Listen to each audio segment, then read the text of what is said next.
இன்றைக்கி எங்கே வந்திருக்குன்னா விஜயா பயோஃபார்ம் அண்ட் நர்சரிக்கு வந்திருக்கோம். இந்த இடம் எங்கே இருக்குன்னா பண்ருட்டியில் பத்திரக்கோட்டை அப்படின்ற ஒரு இடத்துல இருக்குது. ஸோ இவங்க பார்த்திங்க அப்படின்னா 5 ஏக்கரில் பலா மர தோட்டம் வச்சுருக்காங்க. ஸோ அது மட்டும் இல்லாமல் பலா கன்று என்ன பண்ணுறாங்கன்னா விற்பனை பண்ணிகிட்ருக்காங்க. ஸோ பலா அப்படின்னாலே பண்ருட்டி அப்படின்னாலே பலான்றதால ஞாபகம் இருக்கும். இன்னொரு ஸ்பெஷல் பர்சன் இங்கே இருக்காங்க, jackfruit specialist doctor Haridas sir. இவர் பார்த்திங்கன்னா வேளாண் துறையில் 36 ஆண்டுகள் பணியாற்றியிருக்காரு, ஓய்வு பெற்றிருக்காரு. ஸோ இவர்கிட்ட பலா சம்பந்தமாக பல கேள்விகள் நம்ம கேட்க போகிறோம். வணக்கம் சார். வணக்கம் முரளி. சார் உங்களை பற்றி சொல்லுங்கள் சார். என் பேர் ஹரிதாஸ். வாழ்ந்துட்டு இருக்க கிராமம் பத்திரக்கோட்டை கிராமம். இது பண்ருட்டி தாலுக்கா, கடலூர் மாவட்டத்தில் இருக்குது. பலா பல வகையில் எல்லா வகையிலையும் உறுதுணையாக இருக்குது. ஒரு மனுஷனுக்கு தேவையான பாதுகாப்புகள் அத்தனையும் கொடுக்கக்கூடியது. அதாவது வாழ்வாதார பாதுகாப்பு, உணவு பாதுகாப்பு, பொருளாதார பாதுகாப்பு, இந்த மாதிரி வேலைவாய்ப்பு பாதுகாப்பு அத்தனையும் ஒருங்கே அமைந்ததுன்னு பார்த்தோம்னா பலாவை தவிர வேறு எதுவும் இல்லை அப்படின்றது என் மனசில் இருந்தது. அதனால் அதனுடைய நல்ல விஷயங்களை எல்லாருக்கும் எடுத்துகிட்டு போகணுன்றதால சுமார் 25 ஆண்டு காலமாக இந்த பலாவை மட்டும் பற்றி பேசிகிட்ருக்கேன். இன்றைக்கி உங்கள்கிட்ட பலாவை மதிப்பு கூட்டினா, பலாவை முழுசாக அப்படியே சொலையாக சாப்பிடாமல், சொலையாக விற்காமல், காயாக விற்காமல் மதிப்பு கூட்டினா என்னென்ன பலன்கள் கிடைக்கும், அதை மதிப்பு கூட்டும்போது தானாகவே மதிப்பு கூட்டலில் ஈடுபடுறவங்களுடைய மதிப்பு ஏறும் அப்படின்றத, கூடும் அப்படின்றத இப்போ இந்த நிகழ்வில் சொல்லலாம் அப்படின்றது. Okay sir. ஸோ இது 2 விதமாக கேள்விகள் இருக்க போகுது சார். அதாவது பலா தொழில் ரீதியாக எப்படிலாம் நம்ம விற்பனை பண்ண போகிறோம் லாபகரமாக. நெக்ஸ்ட் பலாவோட மருத்துவ குணங்கள், இது சம்மந்த கேள்விகள் இருக்க போகுது. ஃபஸ்ட்டு தொழில் ரீதியாக லாபகரமாக நம்ம விற்பனை எப்படி சார் பண்ணலாம், அதை பற்றி கொஞ்சம் சொல்லுங்கள் சார். பலாவை இன்னும் விவசாயத்தில் எடுத்துக்கிட்டோம்னா விளை வைக்கிறதுக்கான தொழில்நுட்பம் இருக்குது, விளை வைக்க தெரியுது. ஆனால் சந்தைப்படுத்துறதுல ஒரு இடைவெளியை குறைக்கணும்னு அரசாங்கம் பலவிதமான முயற்சிகள் எடுத்துக்கிட்டு இருக்கு. இன்னைக்கு நெல்லை எடுத்துக்கிட்டால் ஆதார விலை கொடுத்துருக்காங்க, கோதுமைக்கு ஆதார விலை கொடுத்துருக்காங்க, அந்தமாதிரி ஒரு குறிப்பிட்ட கரும்புக்கு ஆதார விலை கொடுத்துருக்காங்க, அடிப்படை விலை. இந்த மாதிரி ஒரு சில பொருட்களுக்கு ஆதார விலை இருக்குது, ஒரு சில பொருட்களுக்கு விளைபொருளுக்கு ஆதார விலை இல்லை. கத்திரிக்காய் ஒரு நேரத்தில் 5 ரூபா விற்கிது, ஒரு நேரத்தில் 100 ரூபா விற்கிது. இந்த இடைவெளியை குறைக்கிறதுக்கு ஒரு சில மாற்று என்னென்னா, அதிகமாக விளையும் போது அதை பல நாட்கள் கெடாமல் பாதுகாப்பு, மதிப்பு கூட்டி வைக்கக்கூடிய தொழில்நுட்பம் கையில் இருந்தால் மட்டுமே இந்த பொருளுக்கு உண்டான விவசாயிகளுக்கு கிடைக்கக்கூடிய லாபத்தை நிலைப்படுத்த முடியும். ஸோ நெக்ஸ்ட்டு பார்த்திங்கன்னா இப்போது பலா இருக்குது இல்லையா, அதை ஃபாரினில் எக்ஸ்போர்ட் பண்ணுறாங்க. இப்போ பார்த்திங்கன்னா அரேபியன் கண்ட்ரீஸ்க்கு, யூரோப் கண்ட்ரீஸ் இந்த மாதிரி எக்ஸ்போர்ட் பண்ணுறாங்க. விவசாயிகளுக்கு இது தெரியுமா? எக்ஸ்போர்ட் பண்ணால் இதை விட ஒரு 5லேருந்து 10 மடங்கு நமக்கு லாபம் வரும். அதாவது இப்போ 100 விவசாயம் இருக்காங்கன்னா ஒரு 5 பேருக்கு தெரியும், மீதி பேருக்குலாம் என்ன நடக்குதுன்றே தெரியாது.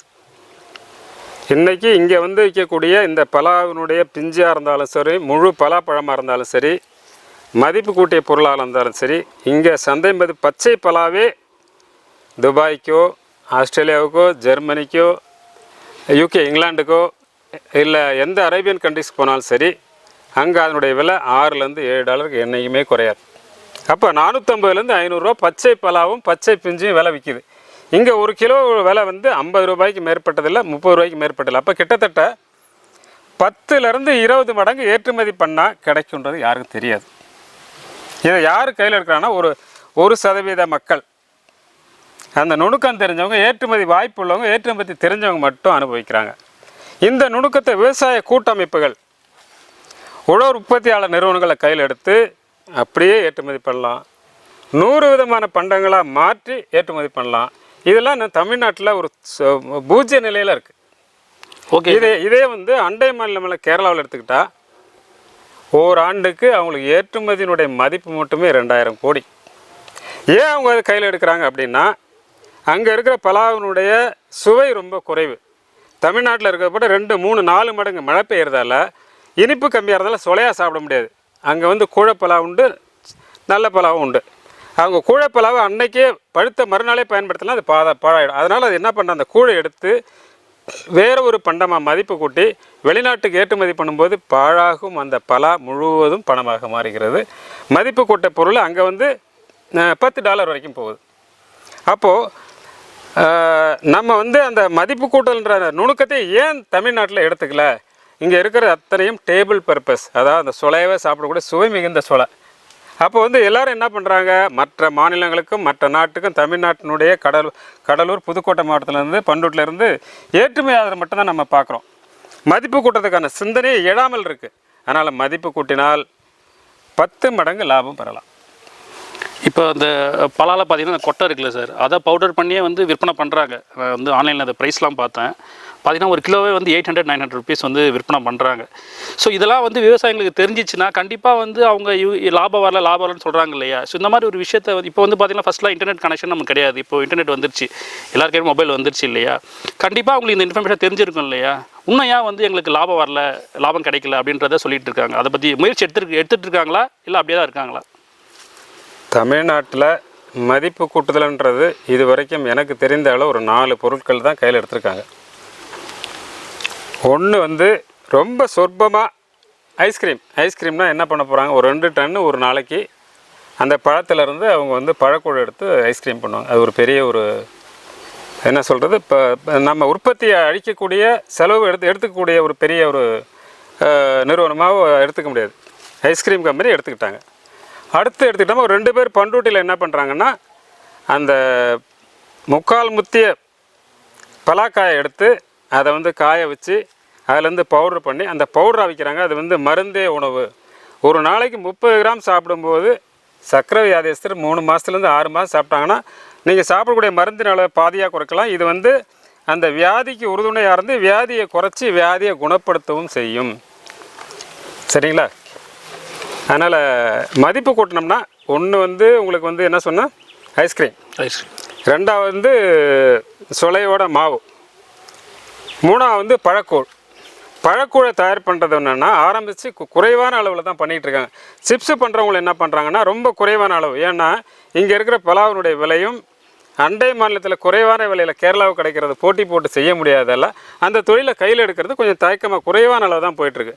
அதனால் பலவிதமான வாய்ப்புகள் இருந்தாலும் மதிப்பு கூட்டுற சூழ்நிலை தமிழ்நாட்டில் ஜஸ்ட் பிகின், 1% கூட இல்லை. சரி சார், இப்போ வந்து விவசாயிங்களுக்கு எக்ஸ்போர்ட் பண்ணக்கூடிய விஷயங்கள் வந்து ட்ரைனிங் மாதிரி ஏதாவது கொடுத்துட்ருக்காங்களா? தொழில் முனைவருக்கு அரசாங்கத்தில் பல்வேறு பயிற்சிகள் கொடுக்குறாங்க, ஏற்றுமதி இப்படிலாம் பண்ணலாம் அப்படின்ட்டு. ஆனால் பலா பண்டங்களை ஏற்றுமதி பண்ணுறதுக்கு என்னென்ன பண்ணலாம், இப்படி பண்ணலாம், இந்தந்த பொருட்கள் எடுத்து செய்யலாம் அப்படின்றது சரியான பயிற்சி கொடுக்கக்கூடிய அமைப்புகள் வந்து இன்னும் வந்து நிறைய செய்யணும். அது வந்து இன்னும் குறைவாகவே இருக்குது. இது வந்து நம்ம அரசு எடுத்து செய்யுன்றது இப்போ எதிர்காலத்தில் செய்கிறதுக்கான வாய்ப்புகள்லாம் இருக்குது. இப்போ தற்சமயம் ஒன்றும் அதிக அளவில் இல்லை, இன்னும் நிறைய செய்ய வேண்டியிருக்குங்க. இப்போ வந்து பலாவில் ஒரு பிஸ்னஸ் பண்ண நினைக்கிறாங்க, அவங்ககிட்ட தோப்பு கிடையாது சார், மாதம் ஒரு 30,000 40,000 சம்பாதிக்கணும்னு நினைக்கிறாங்க. அவங்களுக்கு எளிய முறையில் அவங்க என்ன பண்ணால் சம்பாதிக்கலாம் சார்? உதாரணத்துக்கு சொல்லப்போனால் உங்கள் தோப்புலேயே அந்த காயை எடுத்து அறுவடை பண்ணி விற்றா ஒரு பலாக்காய் 50லேருந்து 150 ரூபாய்க்கு விற்கலாம். தோப்புலே அறுவடை பண்ணுறவங்க வாங்குகிற வியாபாரம் இங்கேயே எடுத்துகிட்டு போயிடுவாங்க. இந்த பழத்தை வந்து சாலை ஓரத்தில் வச்சு நீங்கள் விற்றீங்கன்னா 250லேருந்து 500 ரூபாய் விற்கலாம்.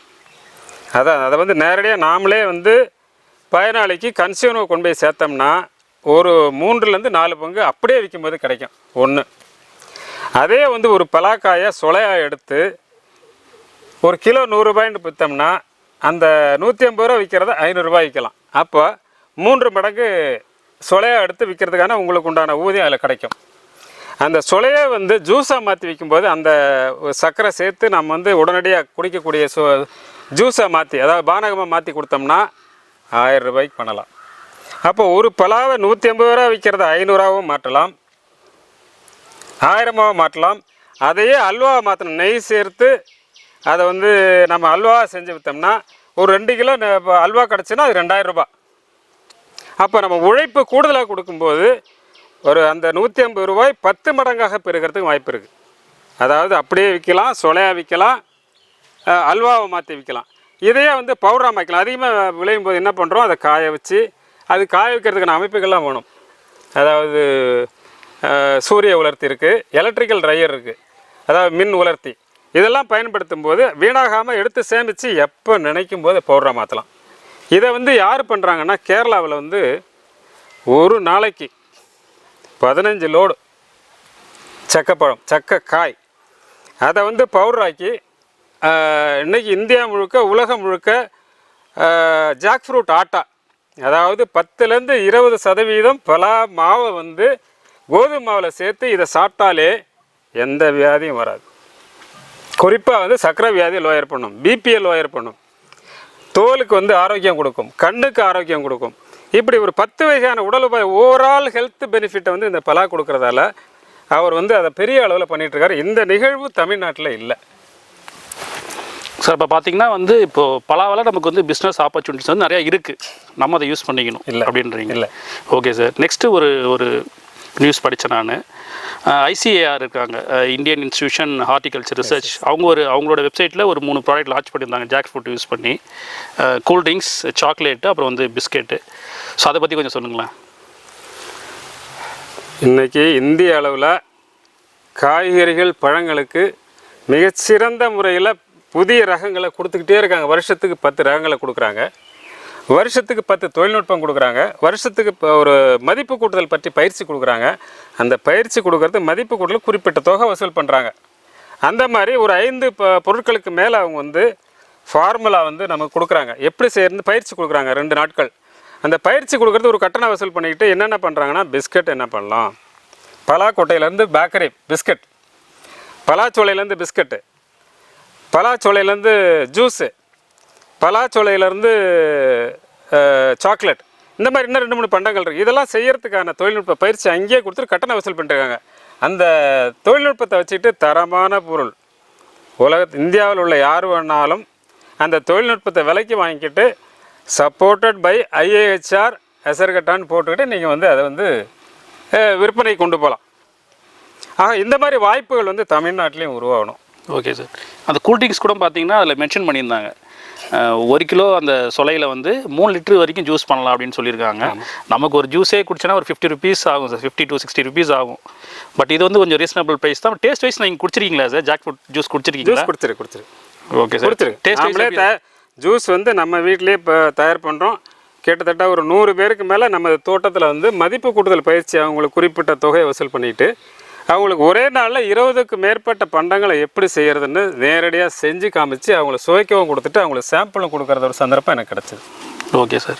சரி, இப்போ ஒரு பிஸ்னஸ் பண்ண ஒரு ஜூஸ் ஷாப் வைக்க போகிறான்னு வச்சுக்கோங்க, ஜாக் ஃப்ரூட் யூஸ் பண்ணி ஒரு ஜூஸ் கடை வைக்க போகிறாங்க அப்படின்னா வந்து அவருக்கு வந்து ஒரு மாதத்துக்கு அவருக்கு வந்து இத்தனை கிலோ தேவைப்படுது வச்சிங்களேன். பலா பழத்துக்குன்னு ஒரு சீசன் இருக்குல்ல சார், அது ஒவ்வொரு மாதமும் கிடைக்குமா அது அவருக்கு? முதல்ல ஒரு நல்ல கேள்வி கேட்டிருக்காரு. இந்த நிலைமையை மாற்றுறது தான் வருஷம் பூரா அந்த பொருள் கிடைக்கணும்னா என்ன பண்ணணும்னா, இப்போ மாம்பழக்குழு வந்து இப்போ மாம்பழத்தில் ஜூஸ் ஃப்ரூட்டியோ இல்லை நிறைய உங்களுக்கு இப்போ ஜூஸ் கிடைக்கிது, மாம்பழத்தில் நிறைய ட்ரேட் நேமில் கிடைக்கிது, வருஷம் பூரா கிடைக்கிது. எப்படி கிடைக்கிது? தேவையான அதிகமான உற்பத்தி இருக்கும்போது எடுத்து பழக்கூட எடுத்துகிட்டு பதப்படுத்தி வச்சுருவாங்க டின்னில். எத்தனை டின்னு தேவையோ ஓப்பன் பண்ணி அதிலேருந்து ஜூஸ் தயார் பண்ணிக்கிடுவாங்க. லட்சக்கணக்கான லிட்டர், கிலோ கணக்கில், டன்னு கணக்கில் அந்த பழக்கூட பத்திரப்படுத்திடுவாங்க. அதே மாதிரி ஐஸ்கிரீம் இண்டஸ்ட்ரி, பேக்கரி இண்டஸ்ட்ரியில் பலாவும் அந்த பயணத்தில் போயிட்டுருக்கு.